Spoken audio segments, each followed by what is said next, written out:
Günaydın. Evet, Nant'a vardım. Bu Nant gezimi diğer gezilerimden daha farklı yapacağım. Balık tutan huzurlu bir insanı görüntüledik. Britanya Dükleri Kalesi'ne doğru yol almaktayım. Böyle bak, benim hayatım bu. Ben böyle yaşarım. Lannister'lar gelip burada takılmaz mıydı? Il y a quelque chose vous voulez dire sur nous? Burada devasa makineler var, onları göstereceğim. Buraya gelmek istiyordum. Yüzüne söyleyemedim, burada söyleyeyim. Işık burada. Oradan da bak, istedikleri kadar konuşabilir. Vigo'dan İspanya'ya dönerken şu arkada gördüm. São Gonçalo'nun şu anda daha doğrusu Sevilla'da bir gezi. Kapatıyorum. Görüşürüz. Günaydın. Bugün Nant'a gidiyorum. Trende görüşürüz.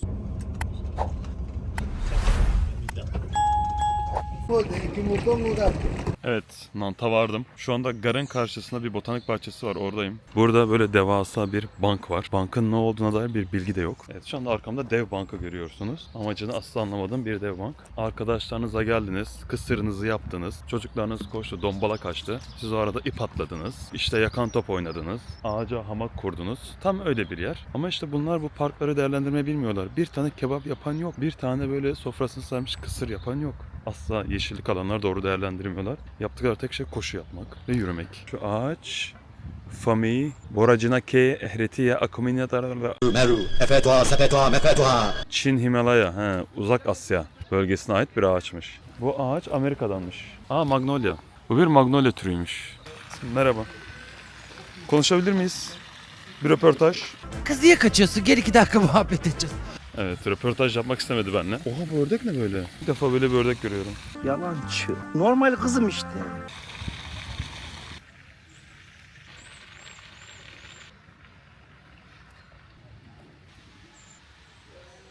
Nantes tren istasyonu var tam şu karşıda. Nantes, Fransa'nın en tehlikeli şehirleri arasında gösteriliyor.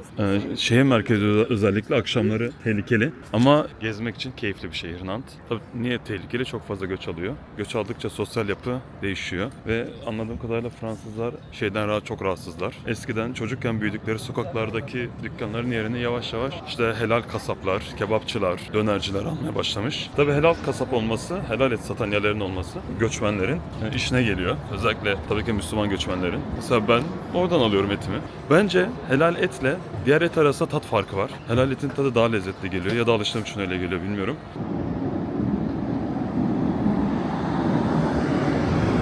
Bu Nantes gezimi diğer gezilerimden daha farklı yapacağım. Bu sefer sistemli bir gezi düzenledim.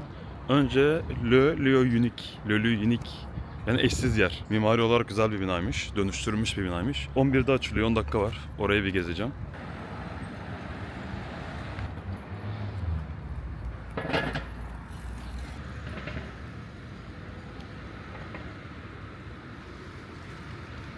Evet, gideceğim yer burası. Şurada da ismi yazıyor. Eşsiz yer. Hop.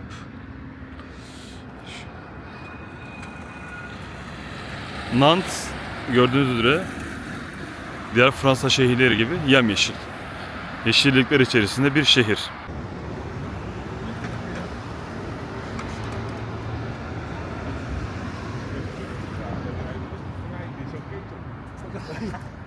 Evet, burası Le Lieu Unique, yani eşsiz yer.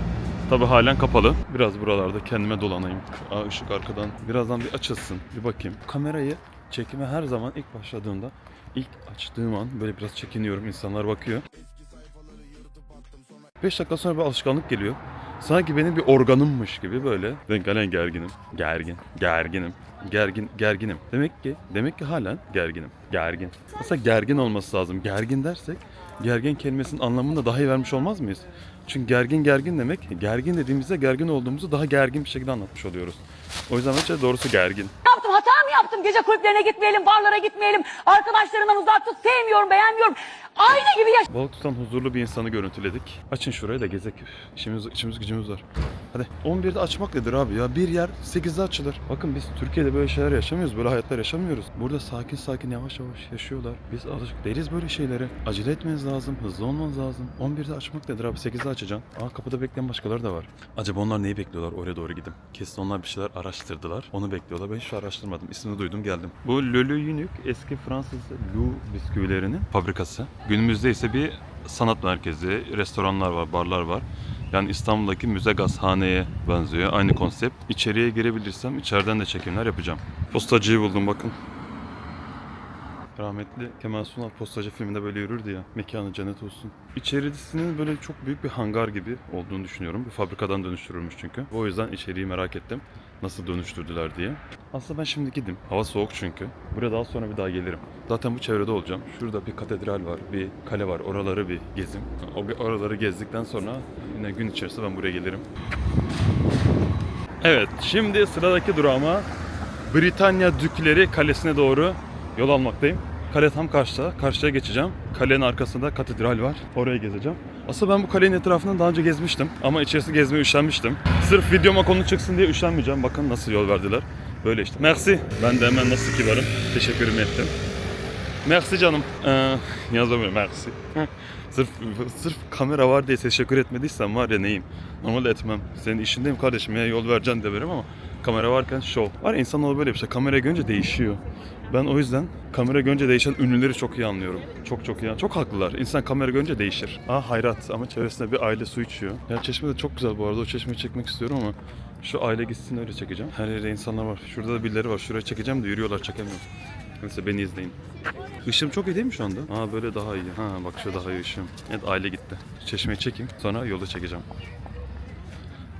Şöyle. Şöyle bir çeşme. Hop. Orada aslında oraya çekme sebebim orada yakaladım. Adını unuttum. Ve yakından uzağa doğru hani böyle. Ne deniyordu ona? Perspektif diyemedim. Şuydu ya yapacağım şimdi. Yapamıyorum. Oldu mu perspektif? Bence oldu şu. Şunun için bekledim. Şimdi kalemiz burası. Şu anda ziyarete açık zaten. Çevresinden dolanmak istemiyorum. Şuradan içeri gireceğim. İç avlusundan dolanacağım. Ama oradan yürümez. Bak şurada bir prenses. Rapunzel duruyor. Bakın şu arada. Rapunzel. Saçlarını uzatmaya hazırlanıyor. Rapuş. Uzat o güzel saçlarını.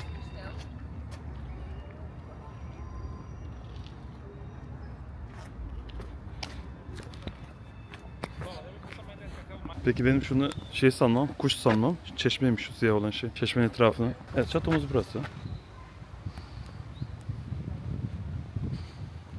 Ben tasarruf edeyim dedim. Aşağıdan gideyim dedim. Sanırım tekrar yukarı çıkmam gerekecek ve buradan yukarıya çıkış yok. Böyle bak benim hayatım bu. Ben böyle yaşarım. Ben buyum. Abi dolanmayayım. Bura kestirme diye giderim. Orası aslında yolu uzatmış olurum. Harika. Yolum uzadı. Neyse kalenin çevresi. Burası muhtemelen kaleyi koruması için zamanda su doldurulan ve içine timsahların konulduğu kısımda insanlar burada şu anda köpek gezdiriyorlar. Ve buradan üst tarafa yola doğru çıkış yok. Ben buradan kaleye giriş vardır. Karşımda 3 tane Sibirya kurdu geliyor. Müthiş. Çok güzel bir yerdeyim. Her yer köpek dolu. Tam benlik. Harika. Çok gerildim. Köpek görünce gerildim. Allah'ım küçük bir kukur var şurada. Kukurlar. Allah'ım bayılırım kukura. Köpeğim olsa kesin kukur olurdu. Allah köpek numaram beni fark etmez. Ya senin sevimliliğin. Geçtiler. Abi yol yok. Bak göstereyim. Şu karşıda gördüğünüz köprü var ya. Geride de bir tane kaldı. Şunu da göstereyim. Şurada da bir köprü vardı.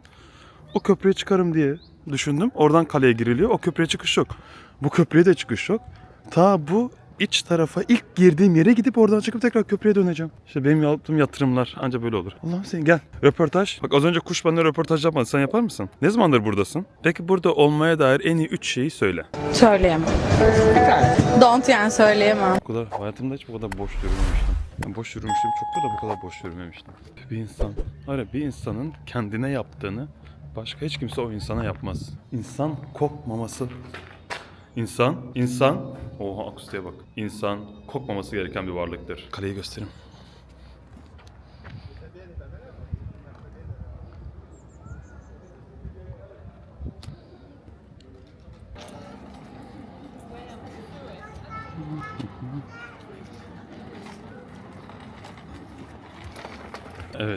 Evet yukarıya çıktım. Ben bütün cümleler evet diye başlıyorum.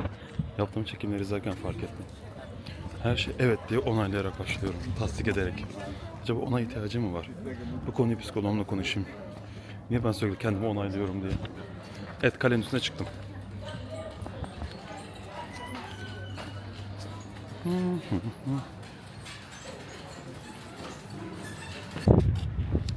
Evet, Britanya Düklerinin kalesinin içi bu şekilde. Resmen kalenin içerisinde kendilerine bir avlu yapmışlar. Burada takılıyorlarmış. Hiç böyle olacağını tahmin etmemiştim. Yani buranın üstü açık olacağını tahmin etmemiştim. Güzel. Şurada da böyle bir şey var. İnsanlar da sıraya giriyorlar. Bilirsiniz Avrupalılar sıraya girmeyi severler. Ha. 7 Şubat'tan 28 Haziran'a kadar orada bir sergi varmış. Ben kalenin üzerine çıkıp oradan şey yapmak istiyorum. Ben mesela şu kaleden prens olup kaçmak istesem nereden kaçardım? Doğru ortayı bulacağım. Burada yaşamış olsaydım. Yurt gibi görünmüyor mu? Ya sanki öğrenci yurdu, KYK yurdu gibi duruyor. Camlar, insan daha büyük cam yapar. Saray yani burası. KYK yurdunun duvarı gibi değişik. Demek ki çok fazla prens vardıysa, prenses vardıysa o yüzden böyle yapmışlar. Müştemilatta kalan hizmetler gelip buradan su çekip prenslerin, prenseslerin kıyafetlerini yıkıyorlardı. Niye buradan çıksın? Niye buradan çıkmaya gerek duysun bir prens ya? Ne güzel kendilerine bir hayat kurmuşlar burada. Çıkmazlar tabii. Sonra da hayatı öğrenemezlerdi. Öğrenemedikleri için de yönetime geldiklerinde ne yapamazlardı? Yönetemezlerdi. Halktan kopuk olan halkı yönetemez. Şimdi kendime eğer bu sarayda yaşayan bir prens olsaydım nereden kaçardım isimli hayali kurmak için uygun bir köşe arıyorum.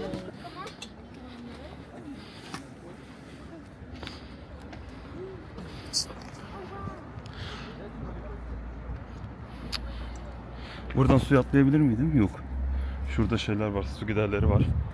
Şöyle göstereyim. Kesin onlara çarpardım. Şunlara çarpardım ben. Buradan atlayamazdım. Suya atlayamam. Timsahlar vardı. Devam etmek için kapıyı çekin diyor. Resmen sura kapı yapmışlar. Sur kapısı. Ay oha. Bu ne? Ay. Şu anda buradaki kokuyu anlatamam. Bakın şu mimari bu bölgenin mimarisi. Oha.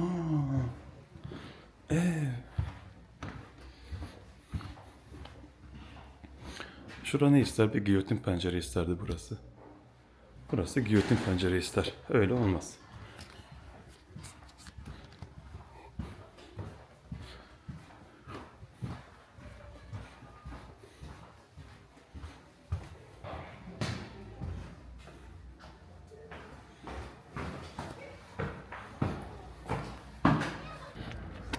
Bakın burada ne var? Küçük bir gladyatör.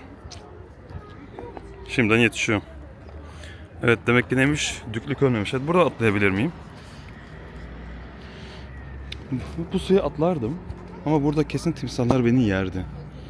Abi bir şey diyeceğim, çok zor buradan kaçmak ha. Kaçamaz yani buradaki prensler, prensesler.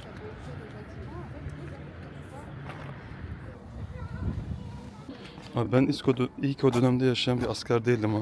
Bu merdivenlerden yuvarlanırdım. Abi yuvarlanmak ne mümkün, buradan koşa düşüyoruz. Bak mesela aniden bir sur çaldı. Dediler ki koşun, saray istila ediliyor.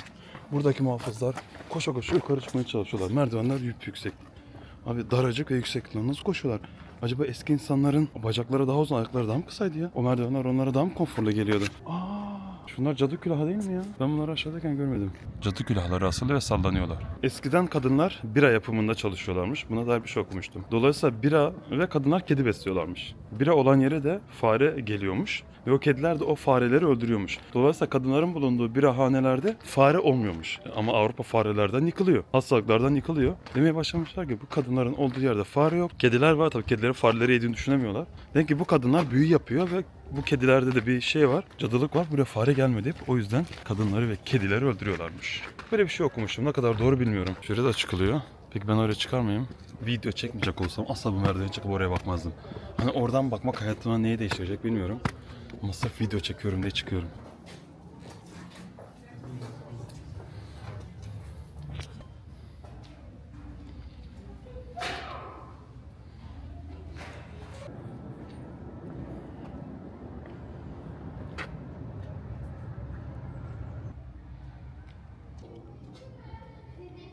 Bura kalenin savunma kısmı. Ama direkt aklıma şey geldi. Lannister'lar gelip burada takılmaz mıydı? James ve Cersei. İsmi Cersei miydi? James ve Cersei tam gelip burada takılırlardı işte. Tam öyle yapılmış yer burası. Kim bilir burada ne hikayeler, ne entrikalar gördü. Kimleri buralardan attılar. Ne kundaktaki bebeler tahta geçmesin diye bu timsahlara yem edildi. Sarayda olan dili olsa da konuşsa. Ne acıklı hikayeleri vardır. Evet, duygusal anlar sona erdi. Şimdi şu çatıları göstereceğim. Klasik Fransız mimarisi.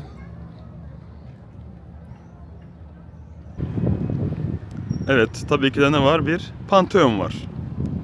Il y a quelque chose vous voulez dire sur nous? Comme vous le savez, en Europe, en fait, il n'y a pas des choses intéressantes que des rivières comme ça. Ah, la Comme rivière? yeah. Ok. Et C'est ça? des églises. Église? En église. Où est église?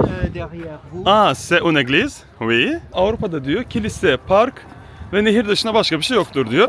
Ve bütün Avrupalar buralarda zaman geçirir diyor. Başka hiçbir şey yoktur diyor. Ha, evet şurada l'église, yani kiliseyi gösteriyor bize. Maintenant, on va voir. en Comment il bas. s'appelle? Je sais pas, aucune idée. Aucune idée. Kilisenin adına dair hiçbir bilgisi yokmuş. Merkez Kilisesi diyelim. L'église de Saint. L'église de Sainte, c'est ça. Oui, C'est ça. Merkez Kilisesi. Bu ada makine adası değil mi? Île de Machine. Ile de Machine, makine adası. Île de Machine. Burada devasa makineler var, onları göstereceğim. C'est un aire de jeu pour les enfants. Hı hı. Çocuklar için çok güzel bir hava. Tam dışarıya çıkarmak bir hava diyor. Il y a un Des spectacle. activités, il y a toujours des petits concerts et tout ça. Les gens aiment de faire des choses dehors, à l'extérieur, Sürekli de bir se konser oluyormuş. déplacer de la maison, et Ah. de rencontrer des gens. Okey, okey. C'est la culture ici, tu Ok. sais, c'est C'est la c'est la culture. mentalité européenne et française qu'on aime de fréquenter avec les autres. C'est toujours comme ça ici. İnsanlar burada dışarıda zaman geçmeyi çok seviyorlar diyor. Hep bir gösteri olur, bir konser olur. Hava güzel olduğu an kendilerini sokaklara atarlar diyor. Burada evin dışında zaman geçirmek bir Oui, kültür. c'est l'église, la rivière et le parc. Evet, gördüğünüz gibi C'est kilise, l'Europe, c'est la France. nehir, park ve burası Avrupa. Ben perspektif bulunca kaçırmam. Şurada bir perspektif yakaladım ve onu değerlendiriyorum. Monsieur ünlü. Il y a une chose, vous voulez dire? Ah jamais, Jean-Marc. Hiçbir şey diyor. Diyecek bir şeyim yok, nalet gelsin diyor. Elefon, c'est elefon juste- et tout. Éléphant normalement, éléphant il est ici normalement, mais aujourd'hui on voit pas. Peut-être c'est derrière l'installation là-bas. Peut-être ça se trouve derrière. Normalde burada kocaman bir fil vardı ama bugün yok, biz de anlamadık niye burada olmadığını. Belki şunun arkasındadır. Aslında ben o fili göstermek istiyordum ama bugün fil yok. Bu burada, bu yok. Kelebekler burada mı? Bunlar da yok herhalde. Tüh. Bu daha çok herhalde çocukların oyun oynayacağı bir alan. Evet, burası da Nantes Konsolosluğu, ihtiyacı olan olursa nehrin kenarında. Şanlı bayrağımız dalgalanıyor. İyi mi? Evet, bakın burası Palais de Justice, yani Adalet Sarayı. Hemen söyler misin? Elçiliğimiz. Elçiliğimiz de Adalet Sarayı'nın hemen yanında. Şurada. Bütün tarihi yerleri mi gezdiriyor? Nantes'a geldiğinizde bu yeşil çizgiyi takip ederseniz şehrin bütün tarihi noktalarını gezersiniz diye bir bilgi geldi bana. Ama tabii deneyin ve görün. Garanti veremiyoruz. Şimdi ben takip edeceğim, bakalım nerelere gidiyor. Evet, çizgi devam ediyor. Çizginin izinde. Çizgi böyle gidiyor ama biz oraya gitmeyeceğiz. Evet, burası yine evet diyerek başladım. Jean-Jacques Rousseau Caddesi. Ve tabii ki de Cumartesi Pazarı. Nantes'ta da çok önemli bir bilgi. Hafta sonları burada toplu taşıma ücretsiz. O yüzden hafta sonu Nantes'a gelirseniz sakın tramvay bileti falan almayın. Ben aldım ama gerek yokmuş almama çünkü ücretsizmiş. Bir de uyanıklık ettim, bir saatlik bilet alayım dedim. Günlük bilet almayayım. Bir saatlik aldım bu sefer. Bu sefer de bedavaymış. Boşuna almışım. Ce sont des statues des diplomates de l'ancienne antiquité, des romans, du temps de Roman, Aa, qui se trouvent, qui se construit dans le 18e siècle. 18. yüzyıldan kalma bir binaymış. Merci beaucoup. Borsa meydanıymış burası. Yani İstanbul'daki o borsanın döndüğü yerin ismi neydi ya? Eminönü'ndeki. Eminönü'nde şu borsanın döndüğü yer. Tahtakale mi? Evet, Tahtakale'deyiz. Nantes'ın Tahtakalesi burası. O pasaj meşhur. Ha, Meşhur. işte. Meşhur falan çok yani. Buraya gelmek istiyordum. Burası ünlüymüş burada. Passage Pomaré. Ben. Burada neyle ünlü? Ona dair hiçbir bilgim yok. Chocolatière. Chocolatier yani. Çikolatacı. Exactement. Oui, merci beaucoup. Ayakkabıyer. Chaussière. Birkenstockière. Birken stokçu. Aynen. Pilon. C'est un magasin que je préfère en fait pour acheter Les des cadeaux? Les cadeaux? pour les amis. Burası bir hediyelik dükkanı. Burada bu arada bu Fransa'da çok yaygın. Passage de Pomaray'daki turumuza devam ediyoruz. Aa, çok güzel bir çorapçı var burada.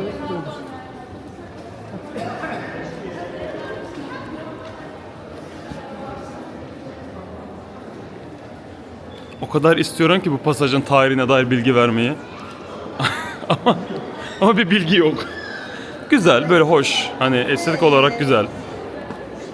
Neyse ben yazarım bu bilgileri buraya. Araştırır yazarım. Şu anda sadece yürüyelim. Bence burası... Des statues, des enfants. Hangi, nerede? Çocukların heykelleri? Ha, sağda sol. Ha, evet. Şurada çocuk heykelleri var. Şurada gördüğünüz üzere. Burası bir dönemin en büyük iş hanıymış ve insanlar, Nant'ta yaşayanlar alışverişlerini bu pasajda yapıyorlarmış. Öyle bir önemi var. Şu anda da güzel mağazalar, güzel ürünler var. Ama tabii artık daha turistik. İnsanlar genelde hediyelik eşyalar almaya geliyorlar buraya. Evet, yeşil çizgi yine çıktı karşıma. Evet. Burası Rue Cédric Pirabillon.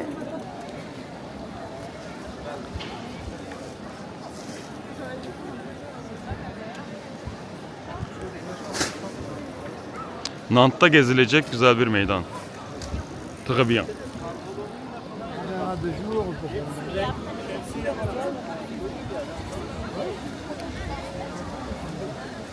Evet, bu yeşil çizgi olayı gerçek olabilir bu arada.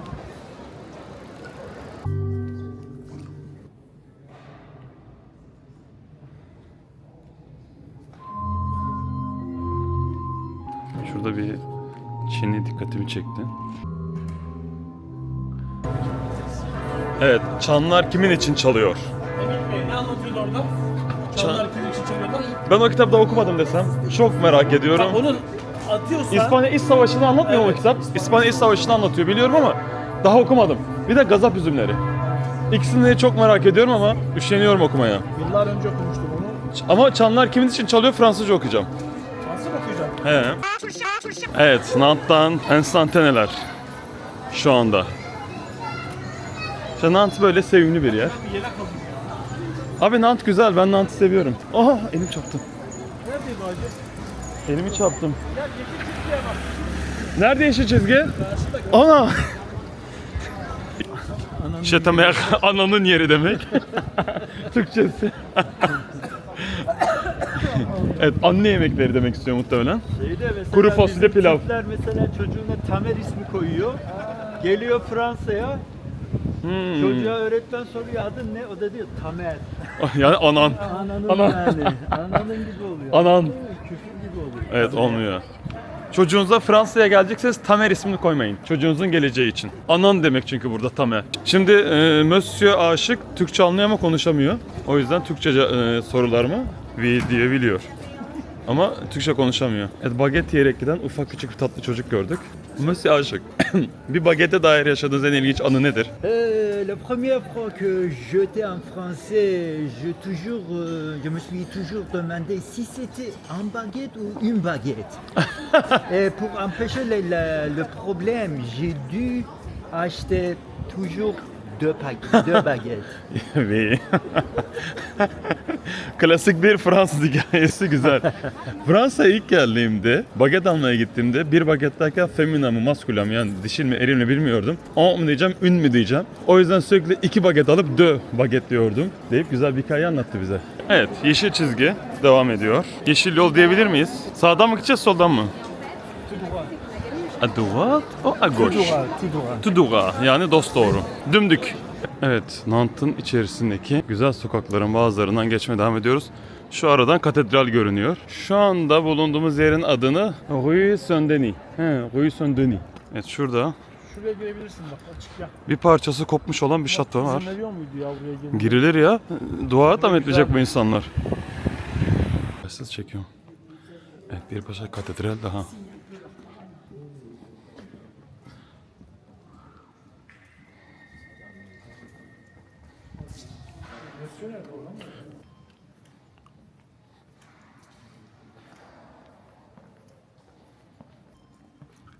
Şuradaki görevli çok suratsızdı.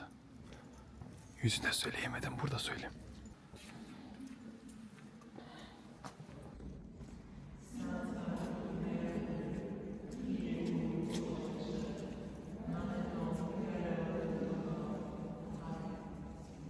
Valla peşimden koşacak şimdi, şu dıt sesini kapat yeter artık değil. Şu karşıda gördüğümüz ağaçlar at kestanesiymiş. Zaten Nant at kestanesiyle ünlü değil mi? Şurada da yine bir heykel. Şehre tepeden bakan bir heykel. Ve burada ne var? Yine yeşil çizgi var. Ya bu yeşil çizginin şehri gezdiği bilgisi doğruymuş. Bunu söyleyen arkadaşa teşekkür ederim. Başta inanmamıştım ama işte insan bu zamanda herkese güvenemiyor. Öyle bir zaman. Abi ışık yok ya, bırak bizi ışığı. Işık burada. Ah pardon, benmişim. Burası güzel, gençlerin takıldığı bir cadde. Noktambul. Ha. İstanbul. İstanbul nokta. Hani. Non, nokta, ça veut dire c'est la nuit. En Ha, latin. nuit, ha, gece. Nocturne. Ça veut dire ce magasin probablement est ouvert même les soirées.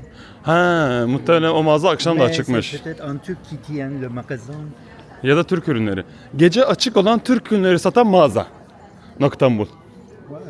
Böyle diyebiliriz bence. Le propriétaire c'est probablement un Turc. Sahibi Türk olabilir. Ouais.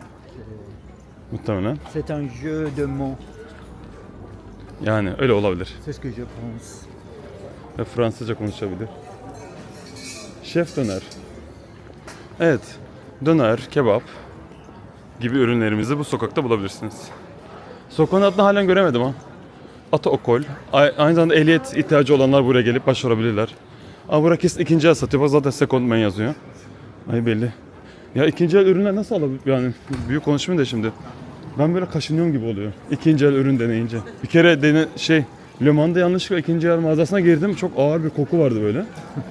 Ve sandıkta bekler ya bir şeyler. Böyle çok sonra çıkarınca kokar. Onun gibi bir koku. Bitlenmemişsin. İyi yani ki onlar bir tane kuru temizlemeye gidiyor ama.